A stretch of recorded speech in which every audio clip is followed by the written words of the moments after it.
중국의 사막에서 포착된 작은 흔들림은 정말 단순한 지진이었을까요? 표면적으로 보면 이것은 중국의 핵실험 의혹을 둘러싼 미중 간의 말싸움처럼 보입니다.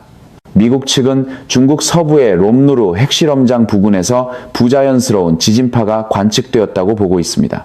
중국 측은 근거 없는 비난이라고 반발하고 있습니다. 여기까지만 들으면 늘 보던 강대국 사이의 공방입니다. 하지만 이 이야기를 여기서 멈추면 가장 위험한 부분을 놓치게 됩니다. 문제는 그 작은 흔들림 자체가 아닙니다. 문제는 그 흔들림의 뒤에서 중국의 핵전략이 조용히 전혀 다른 것으로 바뀌기 시작했을 가능성입니다. 많은 사람은 핵전력이라고 하면 미국과 러시아의 이야기라고 생각하기 쉽습니다. 세계 최대의 핵무기를 보유한 것은 미러 양국이고 중국은 그 아래에 있는 세 번째 강대국이라는 이해입니다. 그러나 지금 일어나고 있는 변화는 그 낡은 시각을 깨트리고 있습니다. 왜 중국은 지금까지 억제적으로 보였던 핵전략을 이렇게 갑자기 바꾸기 시작한 것일까요? 왜 대만 정세가 긴장되는 시기에 사막 한가운데에서 거대한 미사일 사일로 군이 일제히 모습을 드러낸 것일까요? 이 영상에서는 표면의 의혹, 그 뒤의 동기, 그리고 일본에 가까워지는 귀결까지 순서대로 파고들겠습니다. 먼저 하나만 결론으로 말하자면 미국이 정말로 보고 있는 것은 한 차례의 핵실험 의혹이 아닙니다. 중국이 핵을 가진 나라에서 핵으로 주변을 움직이는 나라로 바뀌는 징후입니다. 계기는 카자흐스탄의 외딴 지역에 있는 지진 관측소가 포착했다는 작은 흔들림이었습니다. 규모는 크지 않았습니다. 보통이라면 국제 뉴스의 중심이 될 만한 수치는 아닙니다. 그런데 진원으로 지목된 장소가 문제였습니다. 중국이 과거 핵실험을 실시했던 롬누르 핵실험장 근처입니다.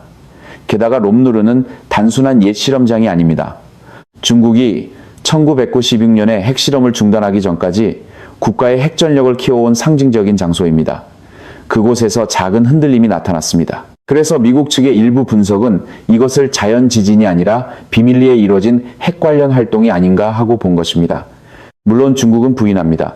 미국이 자국의 핵실험 재개를 위한 구실을 만들고 있을 뿐이라는 반론입니다. 여기서 보통이라면 누가 거짓말을 하고 있는가라는 이야기가 됩니다. 하지만 핵의 세계에서는 말보다 땅이 더 정직합니다. 지진계, 해저의 수압 센서, 대기 중 방사성 입자를 감시하는 장치, 세계에는 비밀 핵폭발을 포착하기 위한 감시망이 있습니다. 완전하지는 않지만 누군가가 지하에서 무언가를 일으켰을 때 그 흔적을 찾는 구조는 존재합니다. 다시 말해 이 이야기는 외교적 말싸움으로 끝나지 않습니다. 지구 그 자체가 증인석에 세워지고 있는 것입니다. 다만 여기서 중요한 것은 롬누르의 한 차례 흔들림만이 아닙니다. 미국 정보기관과 국방당국이 최근 잇따라 주목하고 있는 것은 핵실험장만이 아니라 중국 서부 사막지대에 펼쳐지는 거대한 건설입니다. 2021년 간수성 위먼 주변에서 거대한 격자형 시설이 위성사진에 포착되었습니다. 그곳에는 100개가 넘는 새로운 미사일 사일로가 건설되고 있는 것으로 분석되었습니다. 지상에서 보면 그저 사막입니다. 그러나 우주에서 보면 일정한 간격으로 늘어선 원형 구조물이 국가의 의지를 그대로 땅에 새겨 넣는 것처럼 보입니다. 더 나아가 신장 위구르 자치구 동부의 함이 주변에서도 또 다른 거대한 사일로 군이 발견된 것으로 전해지고 있습니다. 이곳 역시 수십 개를 넘는 규모입니다. 여러 분석을 종합하면 중국이 보유할 수 있는 지상 발사용 핵미사일 사일로는 기존 규모를 훨씬 넘어 미국과 비교되는 수준에 가까워질 가능성이 있다고 보고 있습니다. 여기서 중요한 것은 단순히 구멍의 수가 늘었다는 이야기가 아닙니다. 중국이 지금까지와는 다른 핵의 사용법, 다른 보여주는 방식, 다른 위협 방식을 준비하고 있을 가능성이 보이기 시작한다는 점입니다. 중국의 핵 전략은 오랫동안 최소한의 억지력을 기본으로 해온 것으로 여겨졌습니다. 미국이나 소련처럼 수천 발의 핵무기를 쌓아 올리는 것이 아니라 공격을 당하더라도 몇 발만 살아남아 상대의 대도시에 파멸적인 보복을 가할 수 있으면 충분하다는 사고방식입니다. 냉전기의 미소처럼 거대한 핵군비 경쟁에는 표면적으로 참여하지 않았습니다. 어떤 의미에서는 매우 억제적으로 보였던 것입니다. 그런데 이 억제가 정말 이념이었는지 아니면 능력의 한계였는지 여기서 이야기해 보이는 방식이 달라집니다. 당시 중국에는 기술, 자금, 우라늄, 농축 능력, 운반수단의 면에서 명확한 제약이 있었습니다. 오래된 액체연료식 DF, 오는 발사 전에 긴 준비 시간이 필요했습니다. 연료를 주입하는 동안 위성에 포착되면 그곳이 표적이 됩니다. 핵미사일은 본래 상대에게 쏠 수 있다고 믿게 함으로써 기능합니다. 그런데 발사 준비에 시간이 걸리고 그 사이 파괴될 가능성이 크다면 억지력으로서는 불안이 남습니다. 겉으로는 핵 보유국이지만 속은 매우 취약한 구조였던 것입니다. 이 약점을 메우기 위해 중국은 지하터널, 이동식 발사대, 그리고 잠수함을 중시해 왔습니다. 그러나 바다의 억지력에도 한계가 있습니다. 중국의 탄도미사일 원자력 잠수함은 미국의 같은 종류 잠수함에 비해 탐지되기 쉽다는 평가가 오래전부터 존재합니다. 물론 이것은 미국 측의 평가이며 중국 측은 다른 견해를 갖고 있을 것입니다. 그래도 베이징의 전략가들이 자국의 취약성을 심각하게 받아들여왔다는 점은 최근의 움직임에서 읽을 수 있습니다. 핵을 가지고 있어도 상대에게 먼저 파괴된다면 의미가 약해집니다. 그 두려움이 사막에 구멍을 늘리고 있을 가능성이 있습니다. 2015년 중국은 그때까지 제2포병이라고 불렸던 부대를 인민해방군 로켓군으로 격상했습니다. 이름 변경만이라면 군사관료 조직의 간판을 바꿔다는 일로 끝납니다. 하지만 실제로는 여기서부터 예산, 권한, 장비의 현대화가 가속된 것으로 보입니다. 오래된 액체 연료식 미사일에서 더 높은 즉응성을 가진 고체 연료식 DF-41로 발사 전에 장시간 연료를 넣을 필요가 없고 깊은 내륙에서 미국 본토를 사정권에 넣는 능력을 가진 것으로 여겨지는 미사일입니다. 여기서 중국의 핵전력은 가지고 있다에서 곧바로 움직일 수 있다로 바뀌기 시작합니다. 더욱 놓칠 수 없는 것은 건설의 동시성입니다. 보통 핵전력의 현대화는 단계적으로 진행됩니다. 미사일을 갱신하고 지휘통신을 정비하고 기지를 보수하고 훈련체계를 만듭니다. 그런데 중국의 경우 사일로, 도로, 통신시설, 경비시설, 방공 시스템, 전자전 장비가 넓은 범위에서 동시에 움직이고 있는 것처럼 보입니다. 미군 관계자들이 강한 우려를 드러내는 이유는 바로 여기입니다. 늘어나고 있다는 사실보다 서두르고 있다는 사실이 더 무섭습니다. 서두르는 국가는 어떤 시기를 의식하고 있습니다. 그렇다면 그 시기는 무엇일까요? 대만일까요? 미국의 차세대 무기 배치일까요? 아니면 국내 정치의 기한일까요? 이 질문은 아직 닫히지 않았습니다. 이 변화가 위먼과 하미의 사일로 군과 연결됩니다. 사일로는 고정시설입니다. 움직일 수 없습니다. 그래서 약점처럼 보이기도 합니다. 하지만 수를 늘리고 간격을 벌리고 주변에 방공 시스템과 전자전 장비를 배치하면 의미가 달라집니다.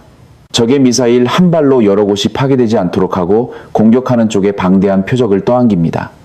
게다가 모두에 진짜 미사일이 들어있을 필요도 없습니다. 여기서 등장하는 것이 냉전기부터 알려진 스펀지 이론입니다. 스펀지 이론이란 적의 공격을 흡수하게 만드는 발상입니다. 예를 들어 250개의 사일로를 파고 그중 50개에만 진짜 미사일을 둡니다. 나머지는 비어 있어도 상관없습니다.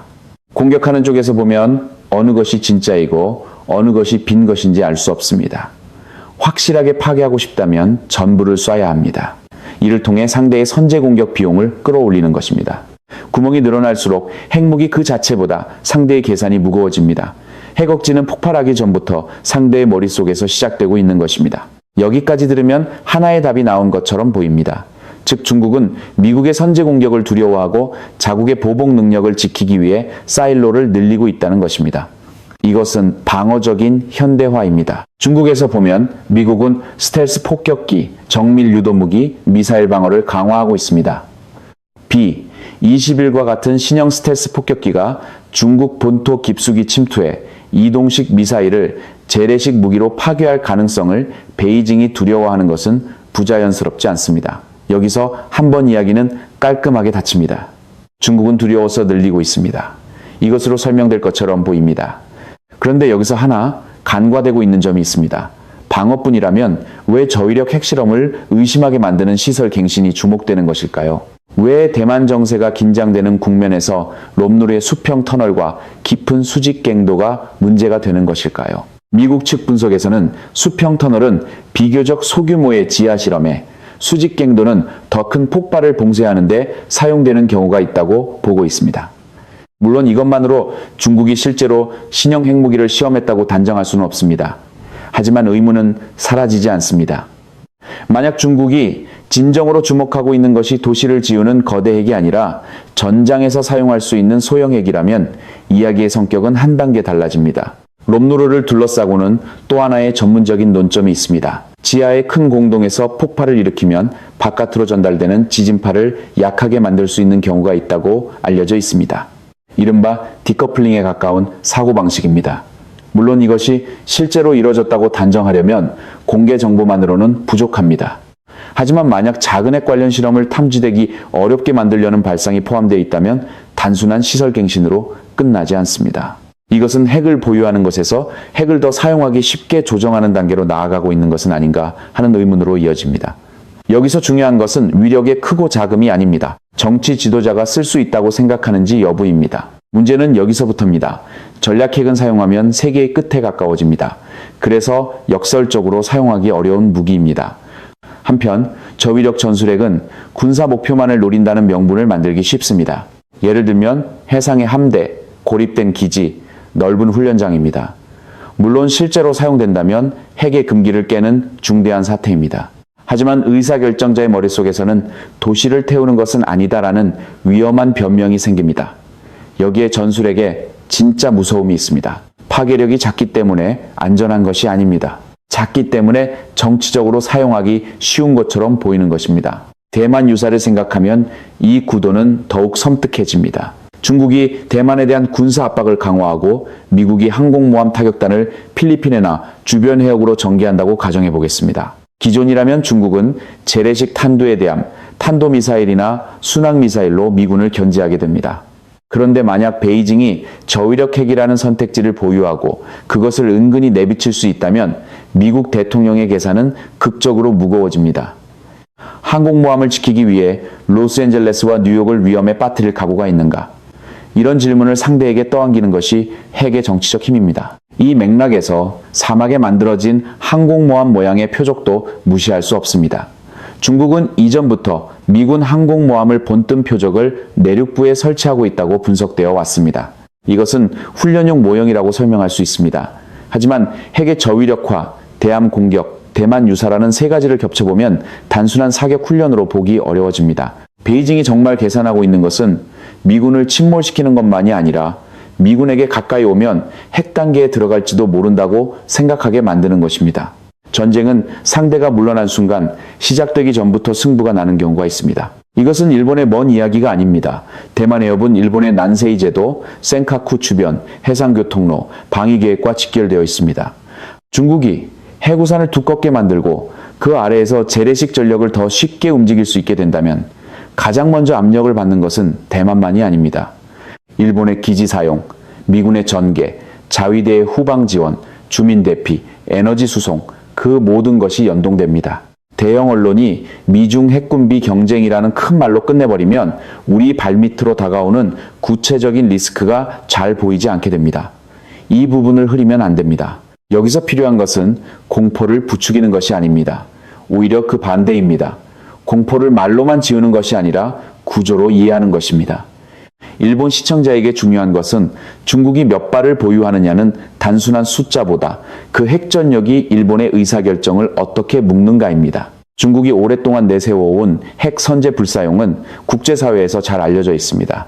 중국은 자신들은 먼저 핵을 사용하지 않는다고 설명해 왔습니다.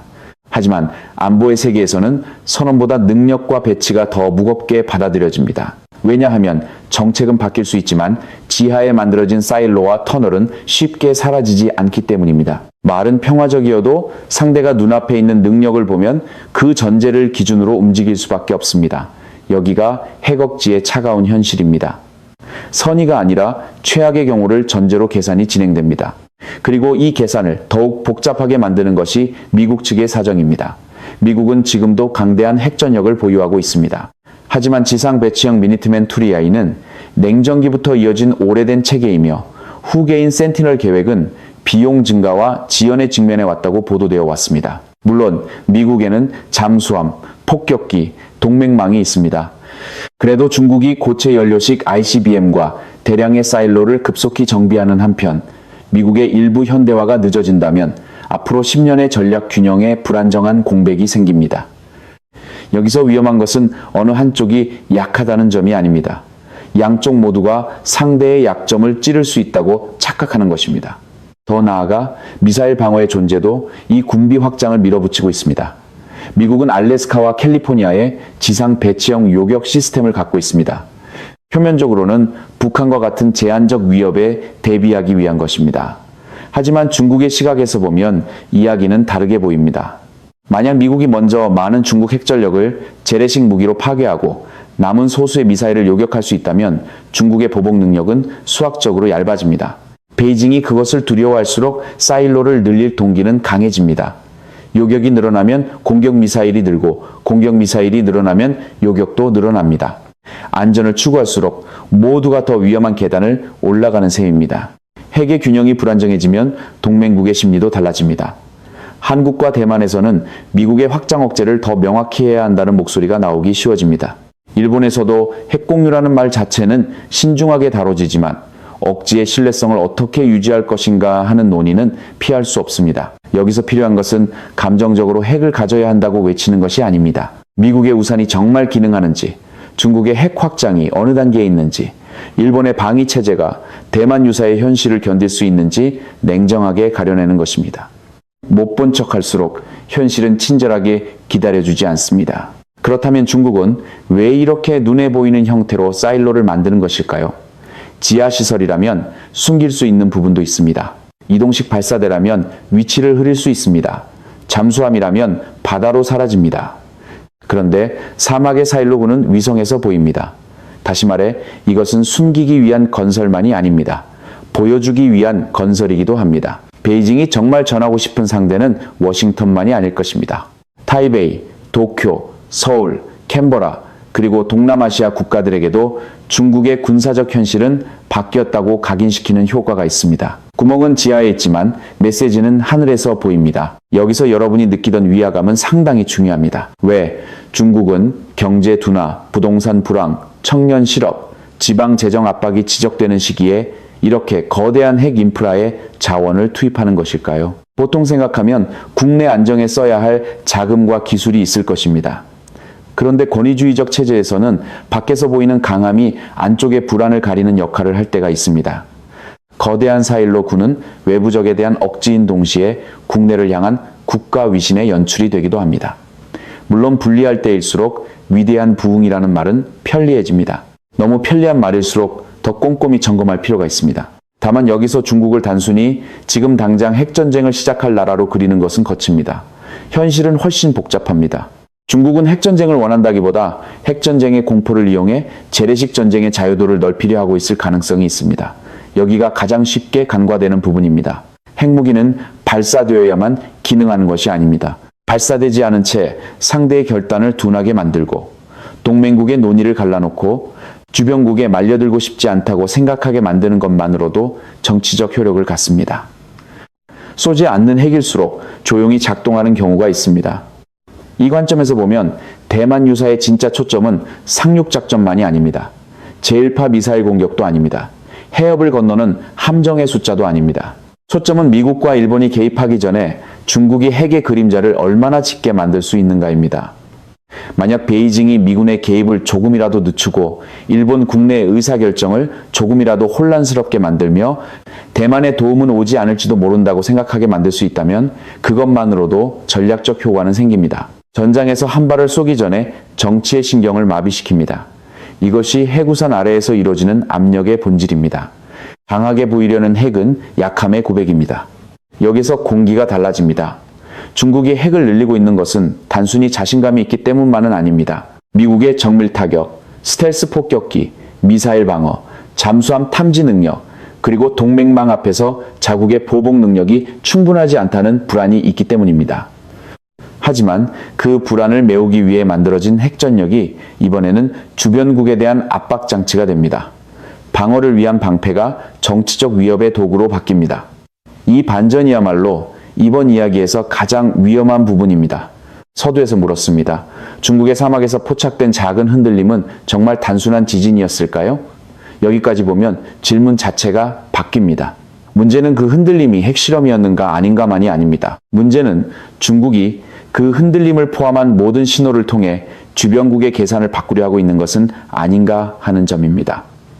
롬누르의 터널, 위먼의 사일로, 하미의 기지, DF-41, 대만의 협, 미군의 항공모함, 일본의 난세이 제도, 따로 떨어져 보였던 점들이 하나의 선으로 연결되기 시작합니다. 이 선이 향하는 곳은 낡은 냉전의 재현이 아닙니다. 미소냉전에서는 두 초강대국이 서로를 파괴할 수 있다는 공포 속에서 균형을 이루었습니다. 지금의 아시아에서는 핵전력, 재래식 전력, 경제의존, 반도체, 해상교통, 여론전, 사이버 공격이 하나로 얽혀 있습니다. 핵만 봐도 부족합니다. 대만만 봐도 부족합니다. 일본의 기지만 봐도 부족합니다. 모든 것이 같은 위기의 다른 입구입니다. 입구를 잘못 잡으면 출구도 보이지 않습니다. 일본에 있어 최대의 문제는 선택의 여지가 줄어들고 있다는 점입니다. 대만 유사가 일어나면 일본은 관측에 없습니다 라고 말할 수 있는 지리에 있지 않습니다. 중국이 해감력을 높이면 일본 정치도 반드시 흔들립니다. 미국을 믿어야 한다는 목소리, 휘말리지 말라는 목소리, 독자 억지를 생각하라는 목소리, 외교로 해결하라는 목소리 모두 나올 것입니다. 논의 자체는 필요합니다. 하지만 논의의 전제가 낡은 그대로라면 일본은 가장 중요한 순간에 현실보다 늦게 반응하게 됩니다. 안보에서 가장 위험한 것은 적의 공격보다 우리 자신의 인식 지연입니다. 그렇기 때문에 이번 중국의 핵 확장을 단순한 군사 뉴스로 처리해서는 안 됩니다. 이것은 대만을 둘러싼 의사결정을 바꾸고 일본의 동맹 정책을 바꾸며 아시아 전체의 심리를 바꾸는 문제입니다. 핵무기의 숲뿐만 아니라 사일로의 배치, 실험장의 움직임, 지도부의 발언, 미군의 현대화, 일본 국내의 방위 논의까지 동시에 봐야 합니다. 표면적인 뉴스만 따라가고 있으면 이 구도는 보이지 않습니다. 여러분이 무언가 이상하다고 느꼈던 부분은 개별적인 점이 아니라 전체의 압력으로 나타나고 있는 것입니다. 중국이 정말 노리고 있는 것은 핵으로 전쟁을 시작하는 것이 아니라 핵으로 상대가 시작하지 못하게 만드는 것일지도 모릅니다. 미국에는 개입하지 못하게 합니다. 일본에는 기지를 사용하기 어렵게 만듭니다. 대만에는 고립감을 심습니다. 주변국에는 침묵을 선택하게 합니다. 만약 그것이 노림수라면 핵무기는 폭발하지 않은 채 충분히 정치적 일을 해냅니다. 이것이야말로 우리가 직시해야 할 새로운 압력입니다. 폭발음이 들리지 않는다고 위험하지 않다는 시대는 끝나가고 있습니다. 물론 모든 것이 곧장 최악의 방향으로 진행된다고 정해진 것은 아닙니다. 외교는 남아 있습니다. 동맹의 억지력도 남아 있습니다. 중국 내부에도 전쟁이 가져올 경제적 손실을 이해하는 층은 있을 것입니다. 하지만 위기관리란 희망적 관측이 아니라 상대의 능력과 의지를 최악의 경우까지 추정하는 작업입니다. 보고 싶지 않은 것을 보지 않는 것은 평화주의가 아닙니다. 그저 늦어지는 것입니다. 평화를 지키려면 상대가 어디까지 준비하고 있는지 차가운 눈으로 봐야 합니다. 롬누르의 작은 흔들림은 세계를 한순간에 바꿀 만한 폭발은 아니었을지도 모릅니다. 하지만 그 주변에 쌓여가는 사일로, 터널, 미사일, 정치적 발신을 함께 보면 우리가 보고 있는 것은 하나의 의욕이 아닙니다. 아시아의 힘의 계산이 다시 쓰여가는 과정입니다. 중국은 어디까지 나아갈 것인가? 미국은 어디까지 억지를 유지할 수 있는가? 일본은 어디까지 현실을 직시할 수 있는가? 이 세 가지 질문이 겹치는 곳에 다음 위기의 윤곽이 있습니다. 마지막으로 남는 질문은 하나입니다. 중국이 핵의 그림자로 대만 해협의 현실을 바꾸려 할 때 일본은 아직도 먼 나라 이야기로 바라보고 있을 수 있을까요? 이 압력이 어디로 향하는지 끝까지 확인하고 싶은 분들은 좋아요와 채널 구독으로 다음 분석까지 함께 따라와 주십시오.